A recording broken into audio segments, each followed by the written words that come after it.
The moment you've been waiting for may be unfolding right now. We have breaking developments surrounding the Iraqi dinar, and the financial world is poised on edge. Heard through the rumor mill for months, whisperings of a revaluation of the Iraqi dinar have intensified, and today we bring you everything we've compiled, as if reporters are standing at the epicenter of a seismic shift in emerging market currency trading. This is not speculation dressed as certainty. This is an unfolding narrative, full of potential, but still subject to verification. Stay with us as we guide you through the latest signals, reactions, and implications in real time. An undercurrent of movement has appeared in the early trading data, though still subtle. Currency markets are responding to signals out of Baghdad, and we're picking up a tone of cautious optimism among foreign exchange desks across the region. It is as if traders have just noticed a low-frequency hum emerging from behind the scenes, barely perceptible, but undeniably there. Conversations are happening in hushed tones among hedge funds, private wealth managers, those who've tracked the Iraqi dinar's decades-long slide from its former heights, and those who have been monitoring economic policy shifts out of Iraq's central bank. The question on everyone's mind right now, is this the spark, the long-anticipated RV trigger? Breaking now, and we emphasize just how tenuous this all remains. Sources in Baghdad are quietly confirming the central bank has been reviewing frameworks for possible redenomination or revaluation. Officials are reportedly running simulations, stress-testing policy scenarios, and cross-checking with regional monetary authorities. There's no official announcement yet, no public declaration, no guarantee that what's being tested will be implemented. But even the fact that such activity is underway represents a dramatic shift. For years, revaluation talk floated around corners of financial forums. Now, the conversation has moved to actual institutional corridors, both in Iraq and beyond. On the ground in Baghdad, financial insiders are observing a rise in domestic chatter. Bankers, FX brokers, and economists are checking their channels, looking for signs in government press releases, central bank bulletins, or even subtle changes in how transactions are being settled. We're told between the lines, there's an atmosphere of guarded preparation. Messaging from ministries of finance underscores the need to modernize the banking sector, to integrate with global finance systems more seamlessly, to ensure transparency. Those are not coded ploys. They are pragmatic tones from a government seeking credibility and capital inflow. Yet observers abroad, particularly those managing offshore currency portfolios, are reading between the lines, asking the question, are we nearing a reset? Meanwhile, whispers are rippling through the expat investment community. Private newsletters, investor groups focused on MENA macro plays, and discrete social media threads have lit up. We must emphasize, this is not mainstream news.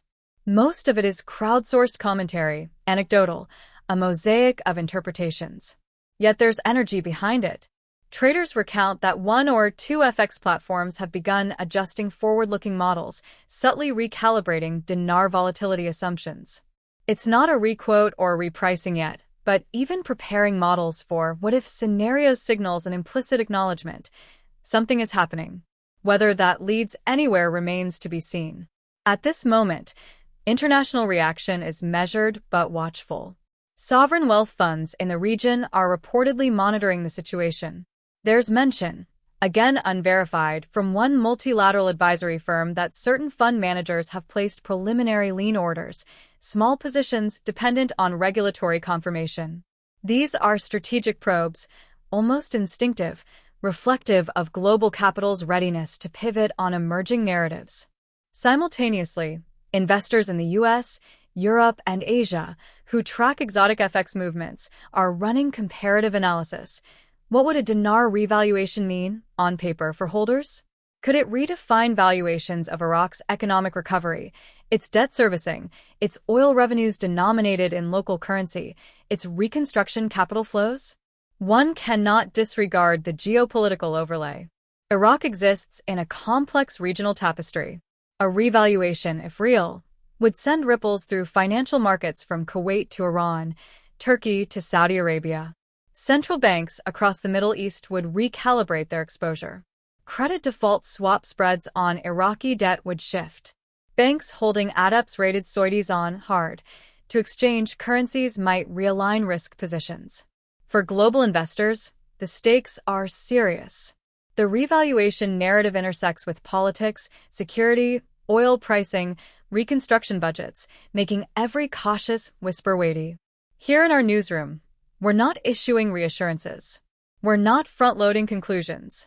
What we can say is that multiple threads are converging: official reviews inside Iraq, financial modeling updates abroad, investor dialogues stirring quietly, geopolitical sensitivity on high alert. What remains unclear is whether this coalesces into action. The line between cautious planning and actual trigger is thin. If the central bank and the Ministry of Finance were to announce even a phased or limited adjustment, it would instantly redefine the dinar's place in the global FX universe. Liquidity, tradability, valuation, all could shift. Turning to the investor psyche, it is both hopeful and fraught. Those already holding dinar, either from speculative allocations or long-term currency posture, are watching with sweaty palms, waiting. Emotion runs high. On one side sits the dream of windfall gains, the historical narrative of RV that has powered countless discussions on investor forums. On the other side is the pervasive memory of unrealized rumors, false alarms, recirculated past projections that yielded nothing more than paper hope. The survivors among those circles are cautiously optimistic, but almost all are unanimous in emphasizing verification is key. No one wants to stake capital on talk that doesn't turn into decree. From a market mechanics perspective, we are not seeing waves of electronic trades, not yet. The dinar is not trading on major platforms in a way that would reflect a new implied value. But even one or two offshore brokers adjusting buy or sell spreads or updating their own valuation matrix is noteworthy. It signals readiness, even in advance. Market participants prepare for moves before they happen. What we're witnessing, in effect, is that readiness crystallizing. Whether it matters in tangible value tomorrow depends entirely on the next step from regulators. At this juncture, there are three plausible roads ahead. 1. Confirmation, an announcement, formal, public, with legal clauses around redenomination, effective dates, transition procedures. That would trigger a fast-rising wave of interest, speculation, volatility. 2. Denial or postponement.